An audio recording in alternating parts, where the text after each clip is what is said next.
I'm just gonna jump in the frame like. Not very well. He's right here. Take him up. So, we've worked on utilizing this elevator hook movement. I want to know one thing. I should talk to John and Jimmy about this. I meant to go over this, but it slipped my mind. So, worst case scenario, and let's turn this way. Worst case scenario, and actually I'll do it this way. He goes to the underhook side, and he gets really far away, and I just don't feel like I can flip him over, right? Like for whatever reason. If I feel that's the case, I'm going to use that to lighten his hips, retract my arm, and just take side control. So I have that bailout basically accessible to me at any time. It's just retract, elevate, retract, and take side control. Okay. We're going to go ahead and move forward into kind of the big, really cool weapon system that this can lead into. So, let's turn the face to the camera this time. So, I'm in a situation. I either have the seatbelt, and he is being very careful not to let this hand get in there. Like, he's not letting me get his wrist. He's being very defensive. Anytime I try to get my thumb inside this collar, he's like, no. Right, so say you're like, no? No. My will has been broken. That's awesome.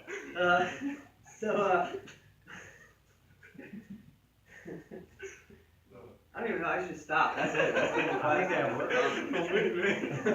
John, what jujitsu, guys? All right. So I'm here. Anytime I'm trying to get my thumb in the collar, he's fighting with his hands, right? Just like blocking the hands, maybe. Right. Exactly. Right. Exactly. Or, and this can work in both situations. I don't have my seatbelt. I got to back mount, but he's just got like a prayer position, right? And he's just blocking, and I cannot get in there. Okay. So I'm just going to get one grip. So I'll show this on the camera and I'm going to change the angle. I'll start with the underhook because it's easier to do everything. So let's say I already have my seatbelt. I'm going to get this grip. Just this. John, would you say this feels particularly threatening? No. Okay. I'm going to play some games. This technique is pretty basically, I am trying to beat his brain with my brain. All right. Not quite at the higher level that he demonstrated moments ago. That was like high level brain psychology victory, but I'm going to try to at least come up to a little bit short of that. So let's turn a little bit this way. So I know that John knows some jiu-jitsu. I know he's been training for some time. And I know that he knows that if I get my thumb in this collar, he's in danger. And he's going to do everything in his power to use all of his choke defenses against me all at once. He's going to throw them all at me. Okay? I don't want to deal with all that. I'm lazy. I got to teach later tonight. I'm going to train. I don't feel like doing all this work. Okay? So I'm not going to throw all my choke stuff and get his defenses going. I'm going to just grab his lapel here. And then I'm going to, I don't even necessarily need to turn the lapel over. It always helps, but it probably telegraphs it a little if I do that. And then I'm going to take him to what would be the choke side. As you guys see, I don't have a choke grip, right? I am not putting him in any danger. And then I'm going to do John a big favor. I'm going to let him go. I'm going to take him over, and I punch that grip to the mat. I'll show you guys, let's rotate a little bit this way.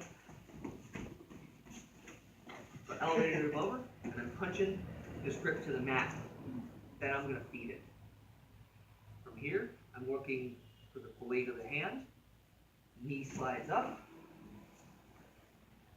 I get my finish. Stupid stuff. Back again. So again, just with that setup, from here, maybe I have a seatbelt, but he's got his hands in really good defensive position, so I'm not going to be able to get the choke. So I just get this lapel. This doesn't mean a lot right now. I'm taking him to the side that I want to take him, so that's one concession, but he's not in danger. He knows his hand's in the way. He's not getting choked. I'm going to give him his escape route. As he goes, elevate over, I punch down, and at this point, the angle that I get here, guys, let's rotate so we're facing them. This is what's important. So you go back to that like really good defensive positioning.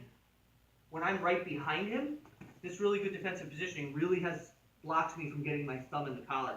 When I'm underneath of him, this positioning does nothing to stop me from getting my thumb in this collar because I've changed the angle.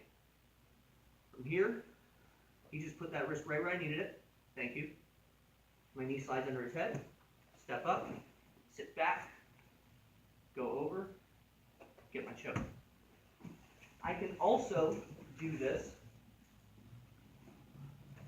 say you have that same defensive positioning, and I can't get into my seatbelt. If I can just get this, then I'm good. It's not as secure as having an underhook, obviously, but it's all right. I'm gonna take him here. Now he probably thinks, man, he's taking me to the wrong side because he thinks this is the choke side. I let him go. Elevate him over. Punch the collar to the floor and feed it to my hand. From here, catch and finish. Can you do that again? Yeah. No, what happened, like, when you let your leg up instead of, like, shrimping out the turtle up? Oh, Would that just give it straight to you? that's a very good question. I'm glad you asked. John, that's a great question. I'm glad you asked. So there's one more choke at the end of this. Actually, why don't I show that? I'll just show all three and then I'll grab them apart. So there's one option that this guy has in this transition. So as I'm here, let's say we'll do the underhook one. I took him to this side. He starts going, and right, he goes. I'm going to do the same feeding. My knee on the side that I fed. So meaning that whichever side I began with the lapel control, or maybe the best way to say it is the opposite side with my choke hand, my knee is going to punch into this window. So I want you to keep a good strong curl. So go back. My knee punches in, and then I'm going to sit my butt to the mat in front of his shoulder. I hook, and start down. I'm going to bridge my head forward and pull that lapel back. Yeah, that was savage. That's a mean thing to do to another human being. So, same principle, still punching that lapel. But, right, that's the one escape route. So, good eye now. So, let's, let me grab a ton. So, number one. And let's do this now. We'll turn a little bit this way. So, number one, just get this underhook. I just get this lapel. That's all I'm getting. And I'm going to take him to this side, and I'm going to give him his escape route. I elevate, hop up, and then I'm punching that lapel to the floor, guys. You guys can't see, I'm completely facing the other direction. Let's turn, let's rotate completely. So I'm here, and I'm punching the lapel down hard. This is the key to this technique. From here, I feed, and I kind of use my grabbing to turn the lapel. From this point, I want to get that hand. If I don't get that hand, that's okay. I can get the lapel. Look, Kata Hajime's right here, guys. Boom. He slides up. Get my finish. That's one. Two, same situation. Let's try something weird. Let's go this way. I don't have a seatbelt, and I just get this grip. Take him the same direction and give him his escape route. Elevating over. Same punch of the lapel and feed. Catch the hand. Get the finish. And number three, if in the process of that, he decides to turtle. So I was here, right? We'll do the seatbelt one. Boom. I took him to this way. And as he's escaping, he decides to turtle. Going up, feeding anyway. And either have this hook, or let's say I didn't get that hook, so let's say I fed it and I was still over here. My knee is going to slice in this window. I want my butt to touch the floor. See how I have a hook over his hip? My knee is against his belly. Sorry, Tony.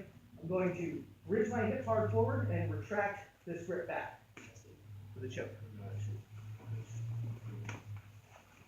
Yeah, that one's cool. That one I find is like they're big and athletic and explosive choke, like, you know what I mean? Like that guy, like the 195-pound guy with like a wrestling background who just decides to like, well, if I just do this out of stuff, I will potentially find an escape route. Which I mean, isn't the most Probably hitting your partner in the face. right. Probably not the most fuel efficient and technically sound approach, but I mean, it gets you out of there. I'm not one to tell you how much energy you use. You know. Does that make sense, guys? Yeah. All right, let's start off working out. 1, 2, 3.